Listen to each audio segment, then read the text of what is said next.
Cok ngantuk, Cok.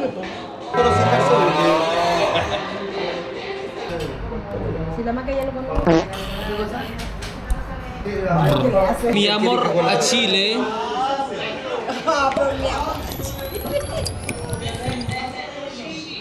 Sesuai dengan judul hari ini, aku akan menjelaskan apa itu Santiago. Aku akan menunjukkan bagaimana Santiago itu, permasalahan yang ada, betapa baik orang-orangnya, dan secara singkat sistem pemilu di negara terselatan di bumi ini.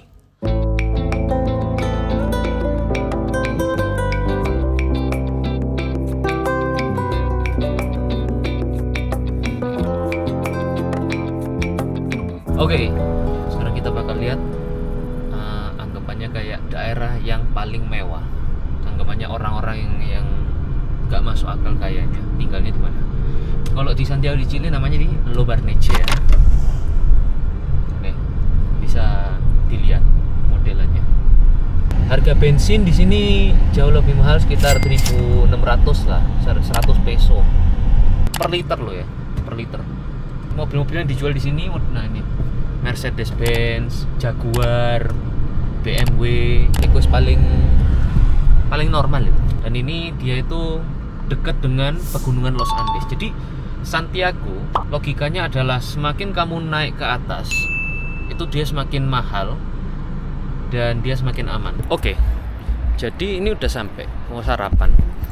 Yang aku kaget ya, aku udah siap kayak ini sarapan daerah sini kan. Kalian di sini ada katanya supermarketnya, mereka itu ada mesinnya di trolinya. Jadi aku udah siap mental ya, kayak parkir sini wes mboy pasti udah 100.000 ke atas, udah siap mental ya. Tapi masuk udah gratis parkir. Ternyata kalau udah terlalu kaya gak perlu parkir mana lur. Oke, sekarang udah ada di supermarketnya di Lo Barnechea dan jangan otomatis lur. Oke, contohnya kita mau beli teh. Oke, kalau mau lihat harganya keluar yerba 1.090, masukin. Oke, udah dapat satu. Kalau mau dikeluarin nggak jadi, ambil aja otomatis. Kelas lo. Wow, luar biasa. Oke, menakjubkan. Hal yang baru buat aku. Aku nggak tahu apakah di Indonesia ini ada apa enggak. Kalau aku di Surabaya belum ya. Nah, ini keren sih, inovasi yang sangat menarik. Dan kalau di Chile ya, gula itu udah nggak seberapa anggapannya dikonsumsi. Kebanyakan orang-orang sekarang udah beli stevia. Di sini stevia harga mulai dari $1,5 sampai ada $4. Jadi banyak-banyaknya orang-orang sekarang udah pindah ke stevia kalau di Chile. Sekarang sudah beli semua ini. Sekarang mau bayar. Bayarnya otomatis juga. Ada dua pilihan, mau otomatis atau enggak. Tapi setelah itu harus taruh sini karena ada beratnya. Pada akhirnya sudah bayar dan segala macam.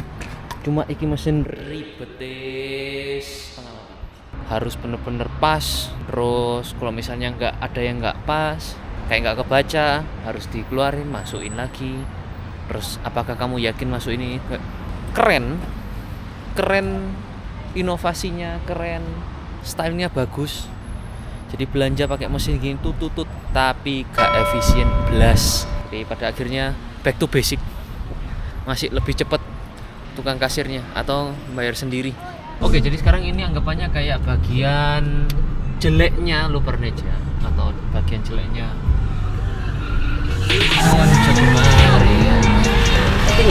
itu nih mu.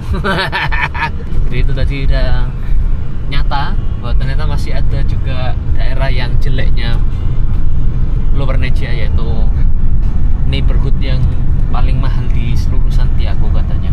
Bisa dilihat dari rumahnya ya. Ini vibes-nya langsung berubah. Yang tadi Barnechea yang mewah dan kelas, ini udah cuma 5 menit aja dan vibes-nya langsung berubah. Rumah-rumahnya juga langsung ya kayak nggak terawat gitu loh. Tapi tetap ada yang bagus kayak gini. Nah, ini masih ada pasarnya loh ternyata. Oke, sekarang udah di pasarnya Lo Barnechea. Dan kok bisa dilihat pasarnya normal ya. Kayak pasar-pasar pada umumnya. Jualan apapun. ada semua. Ini udah siap-siap, ringkes-ringkes sudah mau pulang ya. Karena udah mau jam 3 siang. Jadi udah mereka mau balik semua ini udah. Hola. El mall. Nico, pone tu mejor cara. ¿Ah? Yo soy de Indonesia. Para subir al ascensor, ¿sabes si piden en efectivo o con tarjeta? Pues. ¿El ascensor de acá? Sí. Es gratis. Queríamos hacer ese paseo. ¿El parque de la Trinidad? Queríamos ver como la vista y todo. Ver el ascensor. Pues acá. Ya. Muchas gracias. Muchas gracias. Ciao. Ada rumah-rumah, tapi kalau kalian lihat itu rumah-rumahnya ada pagarnya. Dan ada beberapa daerah neighborhood lain atau perumahan-perumahan lain yang nggak pakai pagar. Semua ada alasannya. Saat rumah kamu lihat nggak ada pagarnya, itu artinya apa? Aman.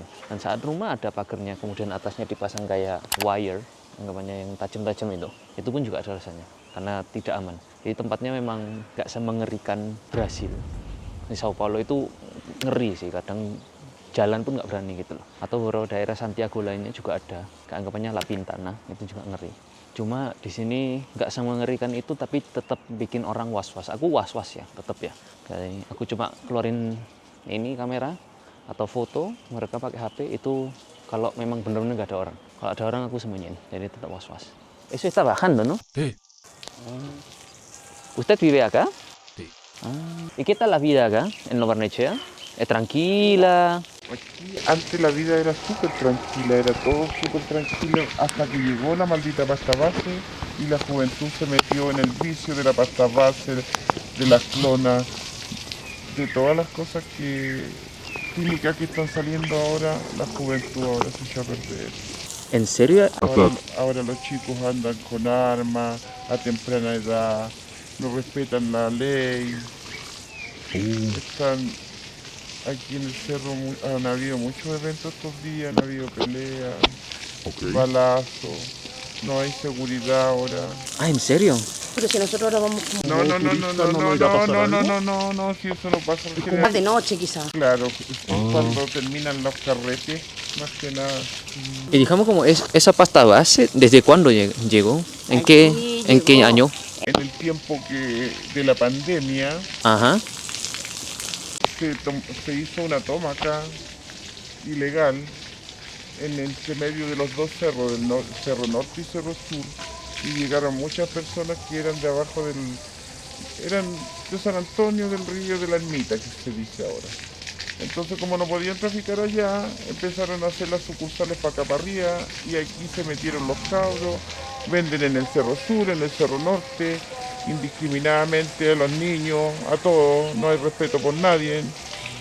Las mujeres, no sé, le reciben todos a los niños que se roban hasta el azúcar, el café de la casa, el aceite, te roban el detergente, el cloro, todo lo que sirva para cambiar, para que le den una maldita pasta base, y más encima los malditos estos les pegan a los cabros que consumen cuando les van a comprar, si no tienen plata, si les faltan monedas, los tratan terriblemente mal, se aprovechan, son unos malditos perros, porque una mujer no debería hacer eso con niños chicos, niños grandes, de todas edades.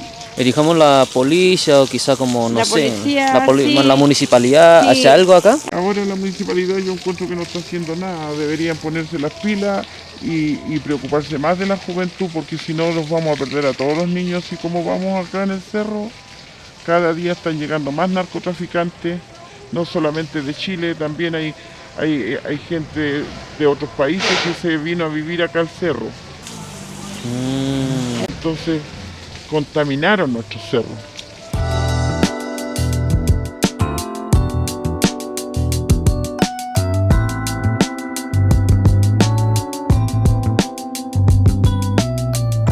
Jadi ini udah di puncaknya. Ini anggapannya kayak mirador. View-nya luar biasa. Ini kalau sunset ini super bagus ya. Apalagi kalau winter, sini salju semua. Di manakah orang-orang yang punya uang tinggal di Barnechea? Di situ. Lihat rumahnya, beda. Situ udah bagus-bagus tuh. Gedung-gedung gini. Terus sama ujung-ujung situ. Rumah di Lobarnecea 1 meter persegi itu bisa 50 juta. 1 meter persegi. Jadi rumah di sini bisa sekitar paling murah itu tadi aku cari sekitar 7-8 M. Itu paling murah ya. Antara yang kaya dan yang miskin itu juas. Cuma berapa blok dari tempat tadi sarapan itu perubahannya itu langsung drastis dan agak was-was dan ngeri juga gitu loh. Gak semengerikan kayak tempat daerah lain di Santiago, tapi ya kerasa gitu loh. Vibes-nya langsung berubah. Dan yang paling aku heran itu, ini kalau musim dingin, ini udah pasti salju ya, karena tinggi, oke. Dan bukit-bukit kalau di Chile udah pasti saljuan. Iki wong ya apa bertahan hidup lur, mak triplek loh itu. Atapnya pun nggak ada anggapannya kayak chimney itu loh. Itu ya apa bertahan hidup. Dan rumah-rumah di sini rata-rata nggak ada itunya, chimney-nya. Ini juga nggak ada. Itu juga nggak ada. Itu yang nggak ada. Tapi tetap ya, konsep miskinnya orang Chile itu beda ya. Di Chile kalau miskin itu masih tetap punya mobil banyak loh, mobilnya gini. Kalau kita di Indo kan motor tok gitu loh, motor aja kan, bahkan kadang ada yang nggak punya motor gitu loh. Mungkin motornya motor second yang udah butut banget, tapi di sini konsep miskinnya tetap masih punya mobil.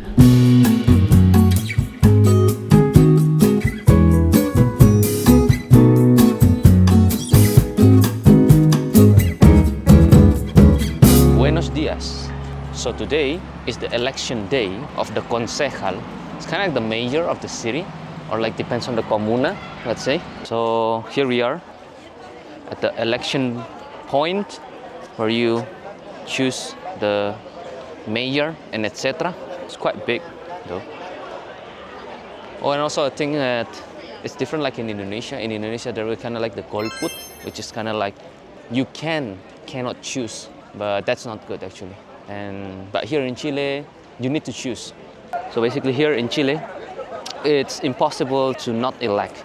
Or they will fine you. It's around like 1 UTF on the internet. That's around like 30,000 Chilean peso, or maybe like $30 more or less, if you not elect, if you skip it. So yeah, so everyone elect. And I think it's quick. I mean, just like, I don't know how's the system though. I mean, in Indonesia, we kind of like with your pinky thumb with the ink. So that's kind of like that you already vote. They don't really kind of like put a lot of like their faces, like print their faces and put it like in all over the streets, like in Indonesia. Una pregunta. O sea, en Indonesia, para ser gobierno, alcalde, cosas así, es muy común, todo el mundo sabe que es como muy caro. O sea, tú tienes como invertir la plata. Algunos candidatos hay que tener como dinero. Crean, no sé, como hacen camisas y luego regalan a la gente. ¿Aquí así también o no?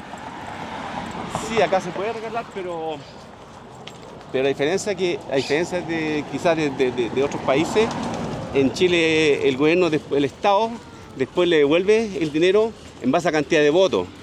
Entonces, eso de cierta forma lo que hacen los bancos, tú vas al banco, el banco te presta el dinero, o sea, si tú no tienes ni un peso, vas al banco, te presta un dinero, te queda el Estado como aval, después de la votación se calcula cuántos votos tú sacaste y en base a cantidad de votos tú sacaste, el Estado te devuelve plata y se la paga al banco.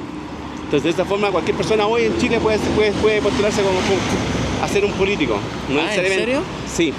Pero Y digamos eso es para evitar que solo los ricos pueden ser políticos. Wow. Acá en Chile actualmente ahora todo el mundo mira. se quita la corrupción, muchas cosas se evitan con eso. Y también con la cosa de, no sé, yo veo también ahí como independiente, algo así.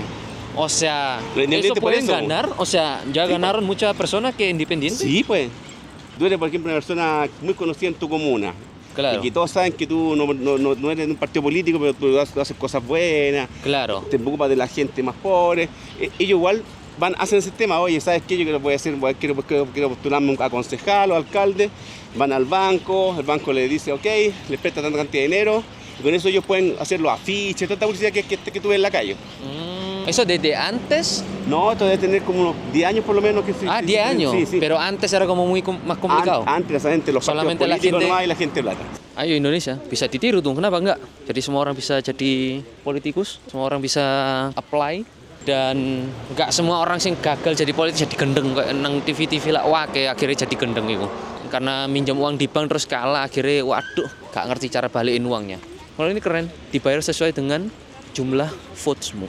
That's a good system. Chile. Everyday Chile's Connect surprises me. So that's how they vote in Chile.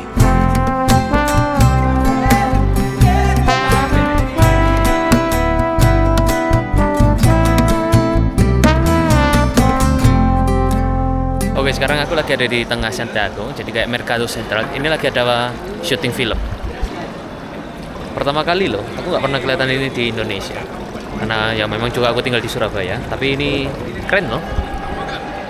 Ternyata Palestino di sini, orang-orang itu sangat cinta Palestina.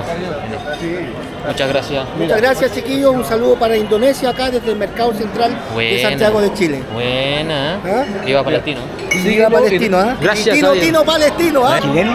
Yo sé. ¿Sí? Sí. ¿Y usted? Indonesio. ¿Yakarta? Casi, no, es Nosotros Surabaya. fuimos separados en la set. Ah, bueno. Pero habla bien español, ¿eh? Muchas gracias. Lo aprendí. Yo conozco Indonesia. Ah, ¿en serio? He viajado mucho. Wow. ¿Y a dónde usted ya Estuve en Yakarta. conoció? Pero yo nací en España, Ah, ya. en Cataluña, Ajá. pero llegué de niño acá. Ah. Entonces usted es español. No, soy chileno. Chileno. Ah. Muy bien. Chileno. Chileno. ¿Y a qué se dedica usted que viaja tanto? Yo soy profesor Oh, ¿profesor de qué? alemán. Oh, sprechen Sie Deutsch? Natürlich, klar. Oh. Sie auch? Ja, ich kann ein bisschen Deutsch, nicht so fließend, aber ja. Alle Achtung, alle Achtung. Also, Sie sprechen mehr als ein bisschen. Ah. Etwas mehr. Ah, Sie sprechen etwas mehr als ein bisschen. Danke. Ein bisschen nur so. ¿Y cuántos idiomas habla usted? Vamos. No, van a decir que soy Angueva. Angueva. ¿Sabes lo que significa Angueva, no? No, ¿qué es eso? Fanfarrón. Claro. Es que él es políglota, por eso. ¿Tú hablas otro idioma? Sí, ¿Cuál? portugués. Hablamos portugués también. ¿Fala portugués? Sí. Oh, nossa. ¿Otro idioma? Italiano? Ne parliamo in italiano se le vuole. Anche parla Certo che parlo italiano. Ma come mai? Francese? Vous parlez français? Naturellement. Je Oh. parle français aussi. Ouais, Indonesio? Ah. No. Ah, iya. Ok, ¿qué otro idioma? Chongwen. ¿Ni koi shuo Chongwen ma? Ni hao ma. Oh. Sí, sí. Ok, ¿qué otro idioma? No sé, como ruso. Ruso. ¿Y Parushi? Cabalito.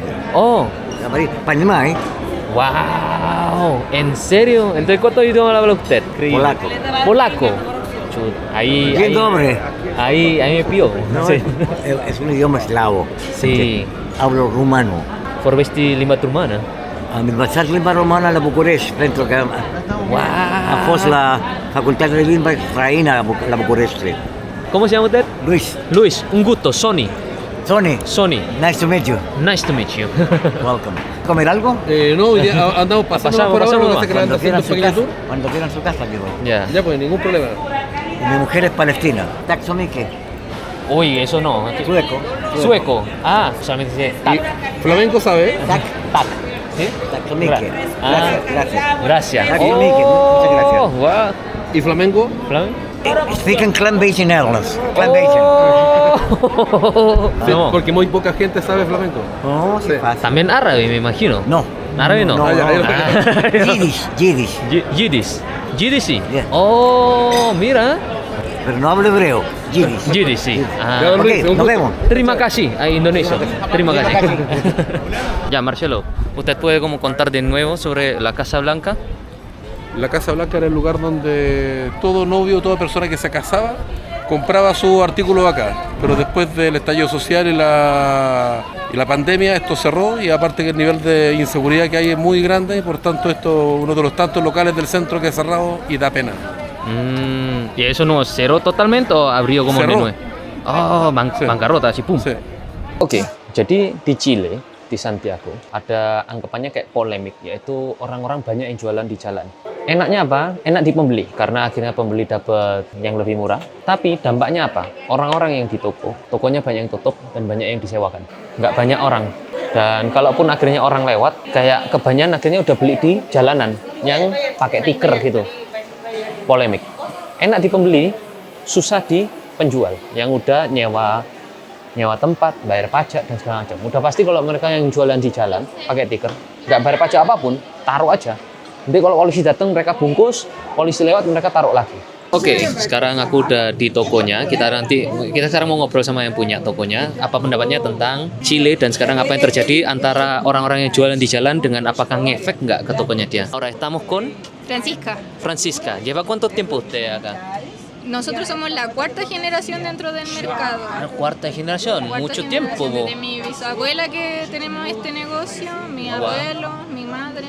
Y ahora usted. Wow, ok. Ahora una pregunta sobre como comercio ambulante. ¿Afecta su negocio? Sí, totalmente, porque hay competencia desleal. Como Claro. no tienen ellos la base de pagar un arriendo, pagar como la mantención del local, es muy difícil poder competir con esos precios porque venden mucho más barato. Pero me imagino, o sea, yo también estaba buscando, pero ahí afuera no venden polera, o sea, hay como Aquí vimos, claro, su punto fuerte. Hay muchas cosas que, claro, en el comercio ambulante venden más como cosas pequeñitas. Sí, como que hay puedan- imanes como por ahí. imanes, claro, más fácil de distribuir. más que nada. Ah, y digamos, ¿baja cuánto por ciento desde cómo llegaron comercio ambulante? Ahora si se nota, no sé, por ejemplo, un 80% Chuta. en la baja de nosotros. 80%. Sí, desde la pandemia hasta ahora, ha bajado mucho la venta. Mucho. Mucho las ventas. Wow. ¿Y cuál es como su truco, o sea, su estrategia con eso? La verdad es que nosotros nos programamos como por temporada. Nuestra temporada más fuerte es en invierno, entonces ahí intentamos tener como mayor movimiento Ya. en cuanto como a las cosas que traemos, cambiamos un poco para adaptarnos a la fecha que viene más turista. Ya. Pero la verdad es que, claro, va a un punto entre la delincuencia que hay ahora en Santiago, porque acá el mercado se volvió una zona roja, la mayoría de los turistas no vienen. Ah, Ya se quedó en eso como catalogado como que es peligroso. ah. Entonces hay una serie de factores que están influyendo bastante en todo lo que es seguir con la tienda. Muchísimas gracias, Francisca. Por cierto, ¿llegaron a Indonesia acá? Ahí llegan muy pocos. Muy poco. Muy pocos. De hecho, creo que estuve el primero de la temporada. Buena, ahí está, primer Indonesia. po. Desde este año creo que era el primero. Ok, muchísimas gracias, Francisca. Bueno, que vengan para acá. Bueno, brasileños, ¿no? Brasileiros, ven para acá. También.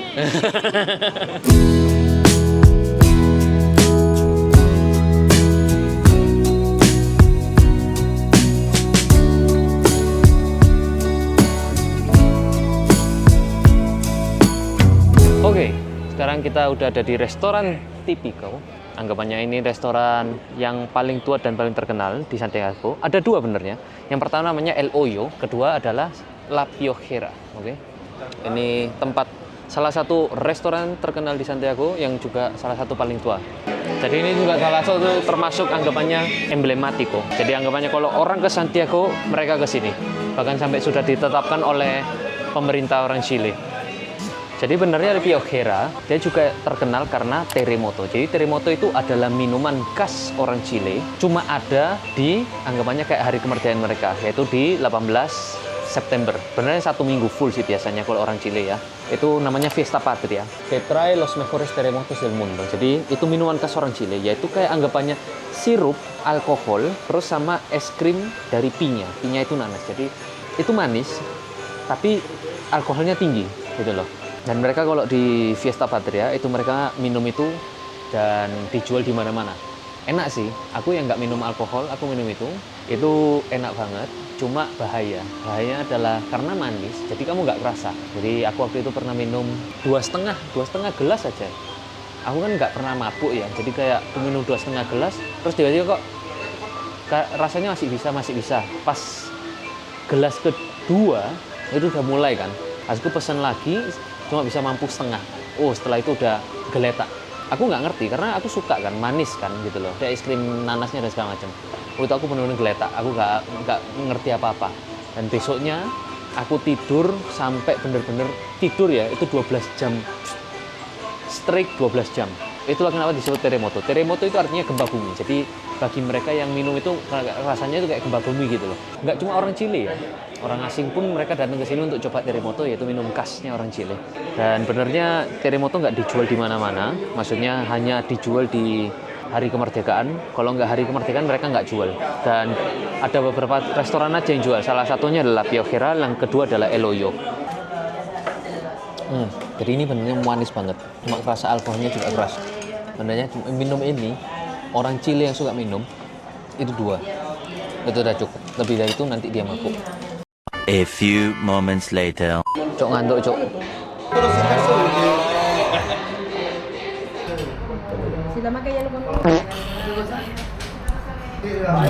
Mi amor a Chile.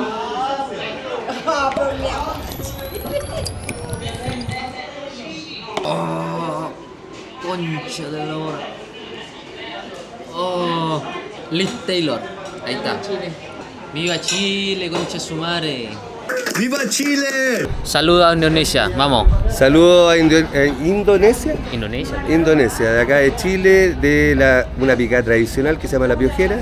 Yo me llamo Marcelo, al igual que mi compadre. Saludos. Saludos.